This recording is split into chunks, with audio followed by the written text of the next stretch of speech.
오늘은 낮은 곳에 오신 승리의 왕이란 제목으로 성탄 메시지 함께 나누길 원합니다. 성탄절을 맞아요. 우리 예수님의 은혜와 평강이 여러분들 개인과 가정, 우리 교회, 우리 모든 여러분들 삶 가운데 넘쳐나기를 주님의 이름으로 축복합니다. 오늘 우리가 읽은 이 미가서 5장 2절부터 9절은 성탄에 반드시 우리가 기억해야 될 아주 중요한 메시지를 담고 있습니다. 그것이 무엇입니까? 작은 마을 베들레헴에서 아기가 탄생하실 것인데 그 아기는 바로 이스라엘을 구원할 통치자가 될 것이다 라는 약속의 메시지죠. 여러분, 오늘 본문 2절 말씀을 다시 한번 볼까요? 2절 한번 한 목소리로 크게 한번 읽어봅시다. 시작.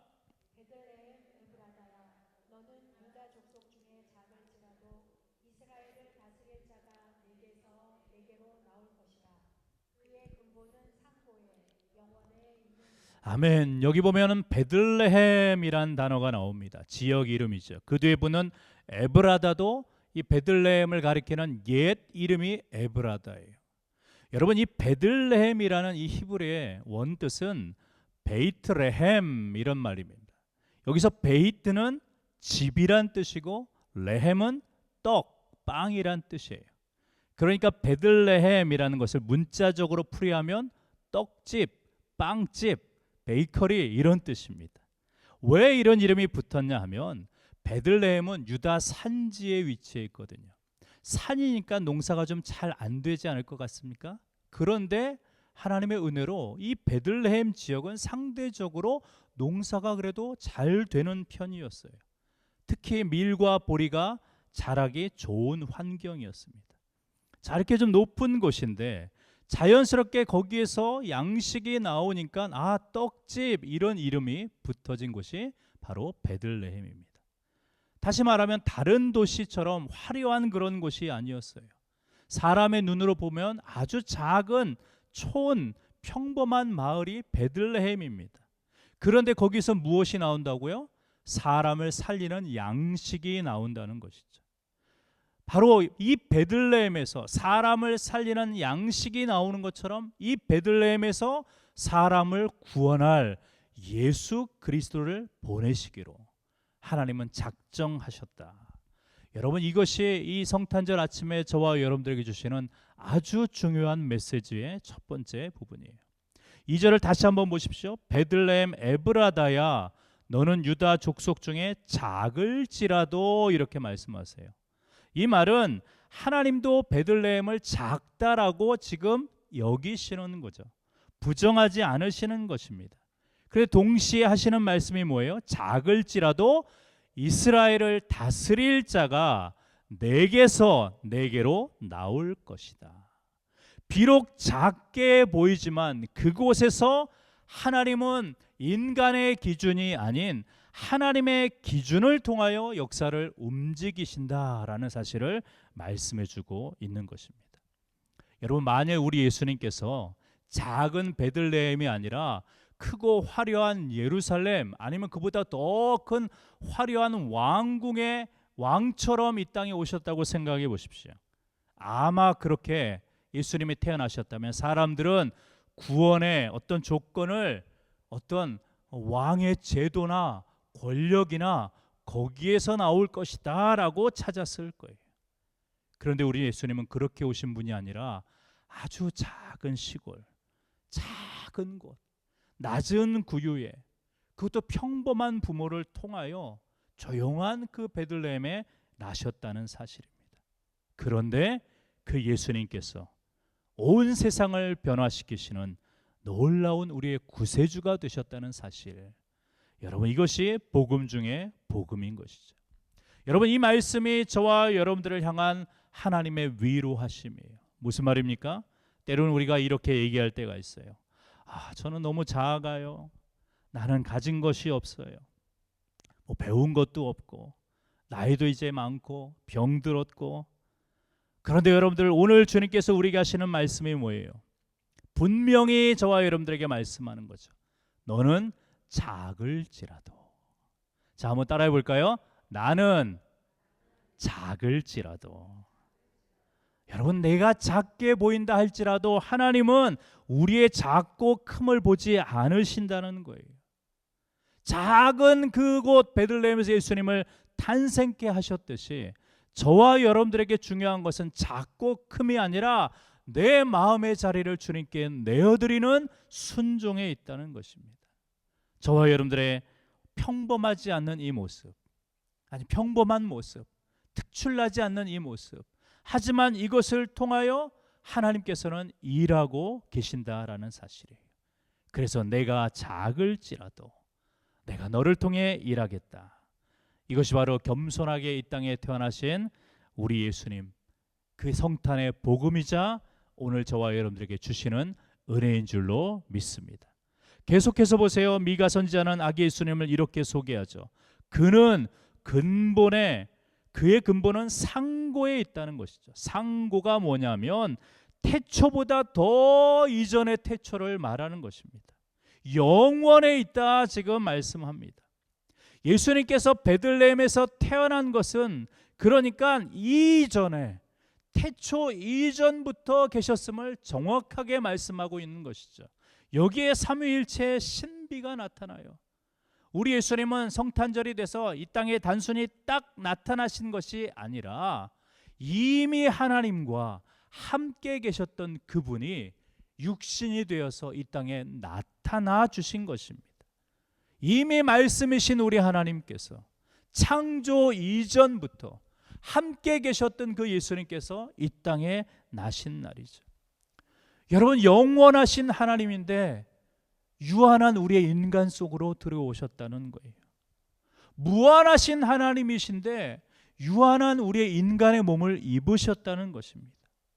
가장 높이 계셔야 될 왕 중의 왕이신 우리 하나님께서 가장 낮은 우리의 인간의 몸으로 오셨다는 거예요. 여러분, 이것은 단순한 감동의 어떤 신화적인 이야기가 아닙니다. 우리 하나님은 멀리서 우리를 그냥 보고만 계신 분이 아니라 우리의 모든 것을 다 알고 이해하시고 그렇게 다 섬기시기 위해서 우리의 인간의 몸을 입고 이 땅 한가운데에 오셨다라는 사실이에요. 자, 그렇다면 그 영원하신 하나님께서 왜 유한한 인간의 몸을 입으시고 이 땅에 오셨을까요? 3절을 한번 보십시오. 같이 읽습니다. 시작. 그러므로 여인이 해산하기까지 그들을 붙여두시겠고 그 후에는 그의 형제 가운데 남은 자가 이스라엘 자손에게로 돌아옵니다. 아멘. 여기서 중요한 표현이 무엇인가 하면 여인이 해산하기까지예요. 이 말씀은 단순히 어머니가 아이를 출산하는 그 순간을 묘사하는 것이 아닙니다. 여러분, 성경에서 말하는 그 해산은 고통의 시간이잖아요. 기다림의 결정입니다. 고통과 기다림과 인내를 통하여 마침내 생명이 태어나는 그 구원의 순간을 지금 말씀하고 있어요. 여러분, 영원하신 하나님께서 이 땅에 인간의 몸을 입고 오신 이유는 바로 저와 여러분들을 새롭게 낳아주시기 위해서, 우리를 구원하시기 위해서 우리 하나님께서 이 땅에 오셨다는 사실이에요. 그런데 단번에 그냥 건져주셨습니까? 그렇지 않죠. 이스라엘의 역사를 보십시오. 죄로 인해서 저들은 하나님과의 관계가 멀어지지 않습니까? 그로 인해서 바벨론의 심판으로, 아수르의 심판으로 하나님께서는 그렇게 다듬어 가셨어요. 포로 기간이 있었습니다. 하지만 하나님은 그때도 버리지 않으셨어요. 붙들어 주셨습니다. 왜요? 여인이 해산하기까지의 때, 그때가 이르지 않았기 때문에 하나님은 참고 인내하셨어요. 어제 새벽 기도회 때 우리가 본 것이 4장이에요. 거기 10절에도 말씀하시죠. 4장 10절을 보십시오. 딸 시온이여, 해산하는 여인처럼 힘들여 나을지어다. 이제 내가 성읍에서 나가고 들에 거주하며 또 바벨론까지 이르러 거기서 구원을 얻으리니 여호와께서 거기서 너를 내 원수들의 손에서 속량하여 내시리라. 하나님이 왜 그들에게 고통을 허락하셨습니까? 해산의 고통은 실제였어요. 피할 수 없었습니다. 몸을 찢는 듯한 그런 해산의 고통이 그들에게 있었어요. 성읍에서도 쫓겨나고 들에서 거합니다. 바벨론의 포로가 되는 눈물의 시간들이 있었어요. 여러분, 이것은 단순한 어떤 아픔 정도가 아니라 모든 것을 다 상실한 그런 경험입니다. 죄와 사망으로 우리는 그렇게 죽을 수밖에 없었던 우리들인데 하나님이 분명히 말씀하신 거예요. 거기서, 해산의 고통의 자리에서, 포로의 자리에서, 눈물의 자리에서, 거기서 구원을 얻으리니 하나님 그렇게 말씀하시는 것이죠. 여러분, 그것이 성탄의 의미예요. 예수님이 이 땅에 오신 이유, 고통받는 우리의 현장에서 거기서 우리를 건져주시기 위해서. 그런데 예수님이, 왕이신 예수님이 그냥 곧장 왕으로 오셨습니까? 아니었던 거예요. 가장 낮은 모습으로 말 구유에 누이셨어요. 그리고 평탄했습니까? 아니요. 낳자마자 애굽으로 피난 가셔야 됐어요. 예수님이 공생의 기간의 사역들을 보십시오. 늘 죄인들과 세리와 그런 장녀들의 친구가 되어주셔서 가는 곳마다 환영받기도 했지만 바리새인과 서기관들에 의해서 조롱받고 십자가에 결국은 못 박혀 죽으시기까지 고통 가운데 계셨던 우리 주님, 무엇을 의미합니까? 우리 주님은 이 땅에 오셔서 우리를 외면하지 않으시고 너희가 당하는 고통 나도 안다, 친히 고통을 다 담당하셔서 우리의 인생 한가운데로 오셔서 거기서 우리를 구원해 주시기 위해서 우리 주님이 이 땅에 오신 것입니다. 여러분, 그래서 성탄은 하나님이 우리를 사랑하시는 인내의 열매예요. 인내의 결정체입니다. 성탄이 있어야 십자가의 구원의 사건이 있듯이 예수님이 그런 낮고 낮은 고난의 모습으로 이 땅에 오신 것이죠. 자, 그런데 해산 후에 나타난 결과가 무엇입니까? 오늘 본문 3절 다시 한번 보세요. 그 후에는 그의 형제 가운데 남은 자가 이스라엘 자손에게로 돌아오리니. 아멘. 흩어졌던 백성들이 다시 돌아오는 거예요. 여러분, 죄로 인해서 갈라진 하나님과의 관계, 그래서 서로 흩어졌던 공동체들, 상처 입은 저와 여러분들의 인생들을 어떻게 해요? 하나님은 다시 불러 모아주신 것이죠.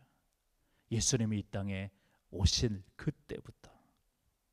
여러분, 그렇기에 영원하신 우리 하나님, 완전하신 하나님께서 유한한 우리 인간 속으로 오신 것은 분명한 이유가 있어요. 다름이 아니에요. 우리를 구원하시기 위해서, 거기서부터 우리를 구원하시기 위해서. 그래서 이 성탄절에 여러분들 주님의 음성을 들으셔야 돼요. 나는 너를 끝까지 기다렸다. 끝까지 기다리고 이제 너를 구원하러 왔다. 이것이 이 땅에 우리의 인간의 몸을 입고 오신 예수님의 성탄의 의미입니다. 자, 그러면서 성탄의 궁극적인 목적을 말씀하시죠. 5절을 한번 보십시오. 뭐라고 시작합니까?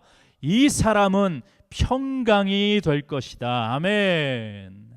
아멘.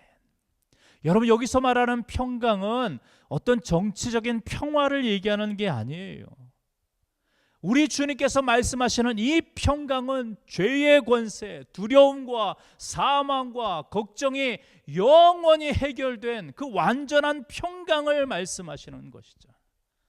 세상이 주는 평화는 어떻습니까? 조건에 따른 거예요. 상황에 따른 것입니다. 그래서 세상이 주는 평화는 일시적이에요. 한계가 있어요. 하지만 하나님께서 예수 그리스도를 통하여 우리에게 주시는 평강은 이미 완전한 평강인 줄로 믿으시기 바랍니다. 우리가 살고 있는 세상 너무나도 혼란스럽잖아요. 그 가운데 다 평화를 외쳐요. 그런데 가만히 생각해 보십시오. 진짜 평화입니까? 나만 괜찮으면 돼요. 우리 가족만 잘 살면 돼. 우리나라만 좀 부강하면 돼.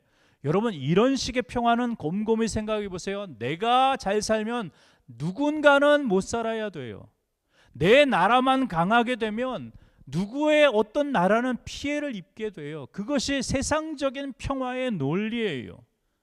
그래서 어떡합니까? 늘 불안하니까 더 많이 가지려고, 더 많이 쌓으려고, 그러다 보면 서로 간에 또 두려움과 시험이 늘 우리를 힘들게 하는 이런 쳇바퀴 도는 평화에 불과한 것인데, 이 땅의 평강의 왕으로 성탄하신 우리 예수 그리스도에게는 완전한 평강이 있다라는 사실입니다. 여러분 5절 말씀을 다시 보세요. 이 사람 예수님이 평강을 가져올 것이다 이렇게 말씀하지 않잖아요. 뭐라고 말씀하세요? 이 사람은 평강이 될 것이다. 예수님 자체가 평강이신 것이기 때문에 그 예수님을 우리가 소유하고 모시면 우리의 상황과 환경에 상관없이 예수님의 평화가 내 안에 임하는 것입니다. 그래서 아골골짝 빈들에도 찬송할 수 있는 것이고, 내가 비록 가진 것이 없고 몸이 약하고 힘든 상황이라 할지라도 이미 평강의 주님이 내 안에 계시기 때문에 우리는 상황과 환경에 상관없이 평화가 넘쳐난다라는 사실이에요. 여러분 이 사실을 꼭 믿으시기 바랍니다. 아멘. 예수님만 내 안에 계시면 우리는 평강할 수 있는 것이죠. 자, 마지막으로 예수님이 이 땅에 성탄하신 이유는 우리를 구원하시기 위해서, 그리고 영원한 승리의 약속을 전해주시기 위해서 우리 예수님이 성탄하셨어요. 6절을 한번 봅시다. 6절 같이 읽습니다. 시작. 그들이 칼로 아수르 땅을 황폐하게 하며 입으로 땅 어귀를 황폐하게 하리라. 아수르 사람이 우리 땅에 들어와서 우리 지경을 밟을 때에는 그가 우리를 그에게서 건져내리라. 아멘. 여기 보면 아수르 사람이 우리 땅에 들어와 우리 지경을 밟는다 하셨죠. 다시 말해서 아수르와 같은 그 마귀의 사단의 세력들이 실제로 우리 삶을 침범하잖아요. 위기가 턱밑같이 지금 치켜오릅니다. 그 순간을 말씀하는 거예요. 그런데 성탄은, 이 성탄절은 우리를 억누르는 그 아수르 세력들, 그 마귀 사단의 세력들에서 우리를 건져내시는 영적 전쟁의 승리의 선포인 줄로 믿으시기 바랍니다. 우리 예배 시작하면서 찬양했잖아요. 왕께의 만세. 우리 예수님은 대장으로 이 땅에 오셨어요. 우리가 스스로 해결할 수 없는 이 죄의 결과들, 어둠의 세력들 완전히 파쇄하시기 위해서 이 땅의 왕으로 오셨다는 사실입니다.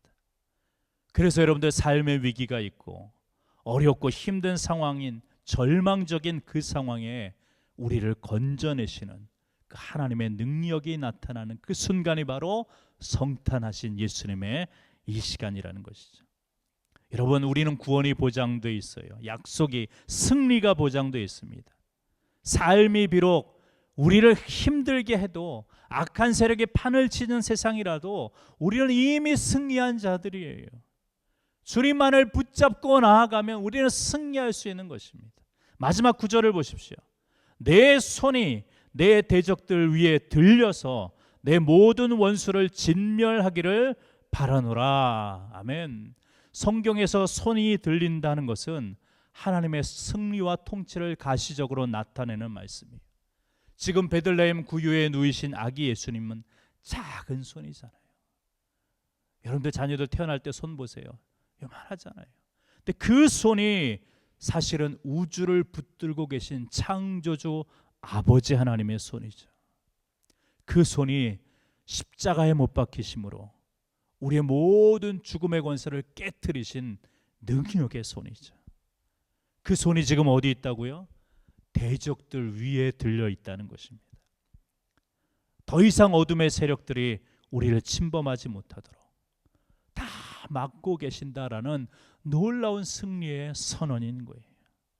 우리 사랑하는 성도님들, 저와 여러분들 이 땅을 살면서 아수르 군대처럼, 니므롯 군대처럼 우리를 힘들게 하고 애워싸고 우리의 미래가 그래서 보이지 않는 답답함에 놓일 수 있어요. 하지만 오늘 말씀 여러분들 꼭 붙잡으십시오. 우리 하나님은 영원 전부터 계셨고 그 하나님이 평강의 왕으로 이 땅에 오셔서 장차 모든 원수들을 다 물리치시고 우리를 구원하게 하시는, 승리케 하시는 그 왕, 그분이 바로 예수 그리스도이십니다. 우리가 이 성탄절 아침에 해야 될 일이 뭐예요? 그분의 손을 바라보는 거예요. 그분의 손, 우리를 향해서 들려있는 그분의 손, 그분의 손만 붙잡고 나아가면 저와 여러분들이 이미 세상에서 승리한 백성인 줄로 믿습니다. 말씀을 마칠게요. 우리 사랑하는 성도님들, 영원하신 하나님이 시간을 뚫고 이 땅에 인간의 몸을 입고 오셨습니다. 그것도 아무도 주목하지 않는 그 초원에서 태어나셨어요. 저와 여러분들이 세상의 기준으로 볼 때는 보잘것없어 보일 수 있어요. 작게 보일 수 있어요. 너는 작을지라도 우리 하나님은 작은 우리를 통하여 놀라운 구원의 역사를 이루실 줄로 믿습니다. 때로는 아수르 군대가 우리를 엄습할 때가 있어요. 왜 없습니까? 있어요. 해산의 고통 있습니다. 절망의 순간 있어요. 하지만 걱정하지 마시라는 거예요. 우리 주님의 손은 지금도 대적들 위에 들려 있다는 것이죠. 우리를 진멸하는 그 악의 세력들을 다 막고 계십니다. 이 성탄절 아침에 우리 인생의 주인 되신 왕 되신 주님 앞에 늘 감사와 영광으로 그렇게 영광을 올려드리는 우리 사랑하는 복된 성도님 되시길 주의 이름으로 간절히 축복합니다.